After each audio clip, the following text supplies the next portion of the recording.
Good evening, all.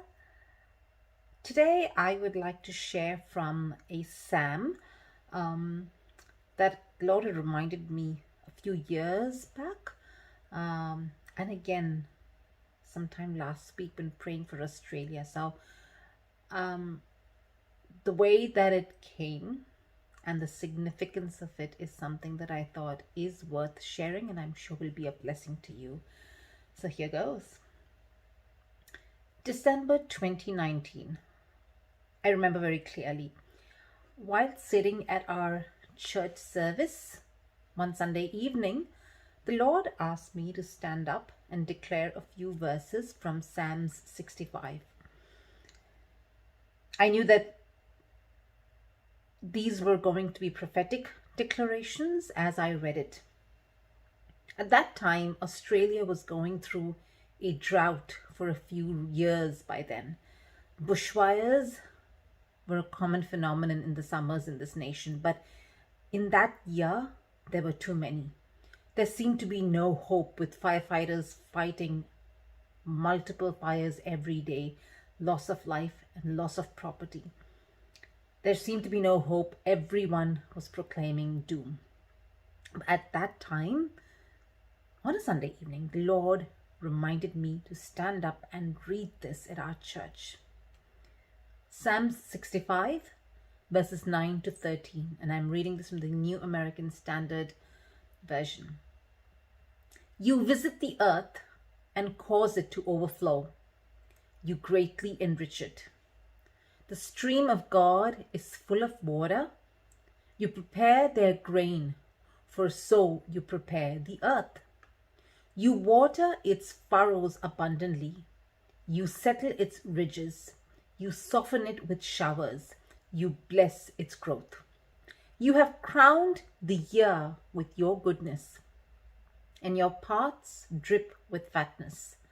The pastures of the wilderness drip, and the hills encircle themselves with rejoicing. The meadows are clothed with flocks, and the valleys are covered with grain. They shout for joy. Yes, they sing. The picture was that of joy, just green hills, dew that glistened in the grass, lambs frolicking. This is a typical picture of what you see when you drive through the roads in Australia. And these were what we were missing in this drought-stricken summer of 2019 December. If you are in Australia, you would know what happened next. Others might have heard. The drought cycle broke. Early 2020, rains swept in. So much so that the dams came to 100%. A total reversal of what was predicted, a total reversal of what was expected. The picture that caught my attention then and today is on the impact to the soil. The verses that I read says, you watered the furrows, not to make it hard, but soft and pliable, ready to accept the seed, promising a beautiful harvest. Almost 2 years later, I read this verse again, and I believe this to be prophetic in the spiritual realm of Australia. The workers are plowing, but the Holy Spirit is softening hearts, preparing the soil so that when the seed is sown, it falls to good ground, that the gospel is received as it is spoken. It is October 2021.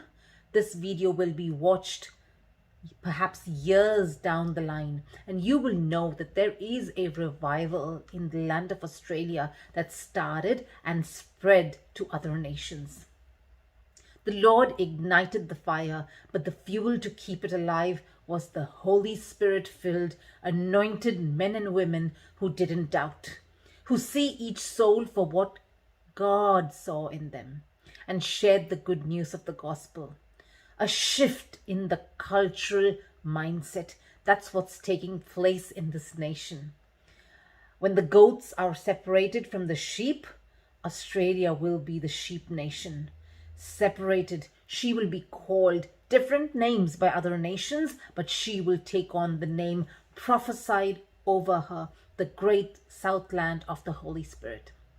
I am excited to be a part of this time in Australia, which will surely be a part of revival history books if Jesus is not back by then. God bless you. Until next time.